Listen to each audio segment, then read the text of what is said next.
तो नेक्स्ट हम पढ़ते हैं एक कुमार संभावा नाम की महाकाव्य है जो किसके द्वारा है रचित है? कालिदास के द्वारा। कालिदास कौन थे? पुराने समय में, प्राचीन समय में कौन थे कालिदास? सबसे ज्यादा पॉपुलर थे कवियों में। ठीक है, उनका जो जन्म है वो 1600 साल 1500 साल पहले माना जाता है। ठीक है, अब देखो ये कुछ नोटिस वाला पॉइंट दिया गया है, तो ये मैं तुम्हें, अगर तुम इसको बाय बुकिश लैंग्वेज देखते हो तो थोड़ा कम समझ में आता है। पर्सनली बता रहा हूँ, मुझे भी एक दो बार में मैंने इसे रीड किया, इतना समझ में नहीं आया, बट मैं तुम्हें इसे आसान वे में बताता हूँ कि इसमें बताया क्या हुआ है। इसमें कुमार संभावा के द्वारा कालिदास ने कुमार संभावा नाम की महाकाव्य को रचित किया। ठीक है, और उसमें बताया है कि किस तरह हिमालय और गंगा का आपस में क्या है, संबंध है। क्या है? हिमालय और गंगा रिवर का आपस में बहुत गहरा संबंध है। कुमार संभावा क्या है? एक तरह का महाकाव्य है जिसमें शिवजी और पार्वती माता का विवाह की बात की गई है। शिवजी और पार्वती माता के विवाह की बात की गई है।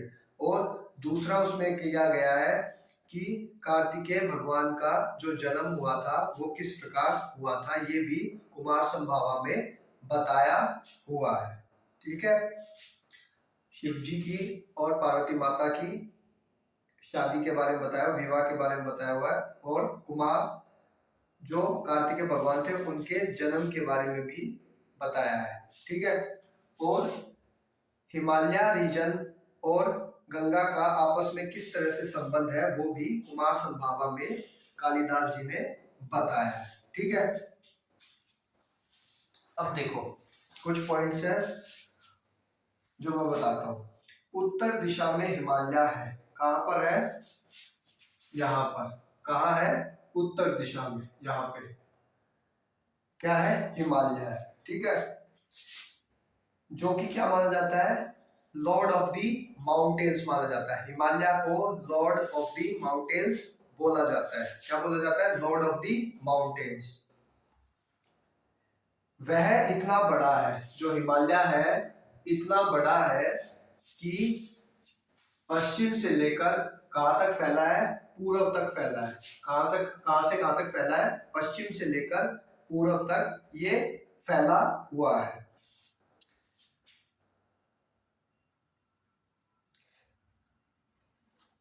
जब तेज हवाएं आती है हिमालय की तरफ से, क्या आती हैं? तेज हवाएं आती हैं, तो ये पूरे भारत देश को क्या कर देती है? अपनी हवा से शुद्ध और पवित्र कर देती है।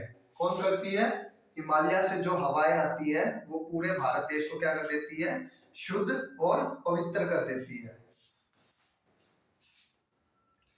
यहां पर हिमालय रीजन में मैंने तुम्हें बताया था किस तरह के पेड़ होते हैं? देवधर पेड़ होते हैं जो अपने ऊपर स्नो को टिकने नहीं देते। ठीक है, और जब ये पेड़ हिलते हैं तो काफी ज्यादा क्या होता है, सभी एक तरह से, मतलब कि एक तरह से वो देखने वाला माहौल होता है कि जब वो पेड़ हिलते हैं तो एक तरह से नेचर वाली वाइब आती है। और जितने भी वहां पर मोर होते हैं वो सभी क्या करने लग जाते हैं? डांस करने लगते हैं, झूमने लगते हैं। जो यहाँ से शीतल हवाएं आती है, हिमालय के एरिया में से शीतल हवाएं जो आती है वो पूरे भारत देश को एक तरह से शुद्ध और पवित्र कर देती है। सबके दिमाग में एक पॉजिटिविटी लेकर आ जाती है। इतना मैंने बताया। पहला, पश्चिम से लेकर पूर्व तक हिमालय फैला हुआ है, पश्चिमी समुद्र से लेकर पूर्वी समुद्र तक फैला हुआ है। दूसरा, जितनी भी हवाएं हिमालय से टकराकर भारत में घूमती है वो सभी कैसी हो जाती हैं? मतलब कि वो पूरे भारत को शुद्ध और पवित्र कर देती है। तीसरा, जो देवदार पेड़ होते हैं जब वो हिमालय रीजन में हिलते हैं हवाओं से, तो वो जो देखने का बिल्कुल माहौल होता है कि वो कितना ज्यादा नेचर वाइब वाला लगता है। ठीक है, और किस तरह से जो सभी मोर है जो वहां पर मोर, वहां के जो जानवर हो गए, वहां का जो भी फोना हो गया, वो एक तरह से डांस करने लगता, मतलब कि वो अपनी ही धुन में लगा रहता है, वहां का फोना। ये बात कालिदास ने अपनी महाकाव्य कुमार संभावा में इनकी बातें की है। ओके, अब कुछ क्वेश्चंस दिए हैं जो कहे गए हैं कि what are the western to eastern ocean, can you locate them as well as the lord of the mountain.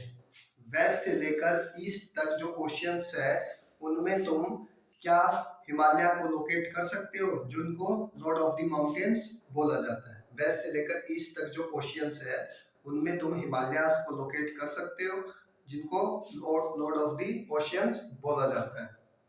दूसरा, why is Ganga mention, Ganga को यहाँ पर कालिदास ने अपने कुमार संभावा में क्यों मेंशन किया है, ये पूछा है। ये आंसर मुझे कल बता देना। अब जरा इस डायग्राम की कहानी सुनो।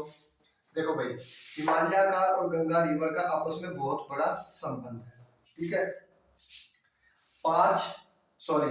3 स्टेट्स,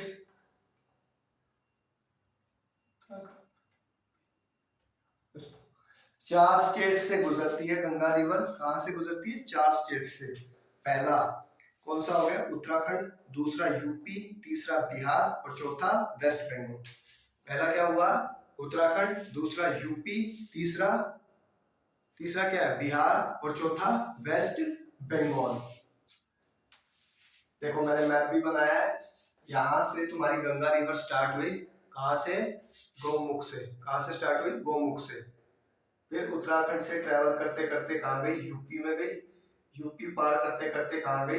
बिहार में गई। और बिहार से वेस्ट बंगाल में गई। कहां पर गई? वेस्ट बंगाल में। और यही क्या होता है? गंगा रिवर की पूरी एक स्टार्टिंग से लेकर एंडिंग फेस वाली कहानी होती है। तो ये सभी याद रखना कि गंगा कहां से कहां तक ट्रेवल करती है और किन किन स्टेटों से गुजरती है। गंगा रिवर को ये बात ध्यान रखना। अब देखो भाई, फ्लोरा, सभी को इंटरेस्ट तो आ रहा है ना? देखना, ठीक है, बस थोड़ा सा ही रह गया। देखो, अगर हिमालय रीजन में फ्लोरा है, हिमालय रीजन में फ्लोरा है, पेड़ पौधों की वनस्पति का एरिया है, तो फोना भी पक्का होगा, एनिमल की स्पीशीज भी वहां पर पक्का होंगी। वो कौन कौन सी है वो मैं तुम्हें बताता हूँ। देखो, ये पेज नंबर कौन सा है? 47 पर जितनी भी तुम्हें स्पीशीज दे रखी है, ये सभी क्या है? ये सभी क्या है? फोना है हिमालय रीजन की। इनके नाम मैं बोलता हूँ। Peregrine falcon, Himalayan tahr, mountain heron, golden eagle, Canadian lynx, yak, ibex, grey fox, leopard, black bear. इनमें से कुछ नाम काफी कॉम्प्लिकेटेड है, तुम्हें सिर्फ 3 नाम याद रखने हैं, ठीक है। एक है लेपर्ड, दूसरा ब्लैक बियर और तीसरा गोल्डन ईगल। पहला लेपर्ड, दूसरा ब्लैक बियर और तीसरा गोल्डन ईगल। ये 3 नाम तुम्हें याद रखने। और ये कहां पर देखने को मिलते हैं?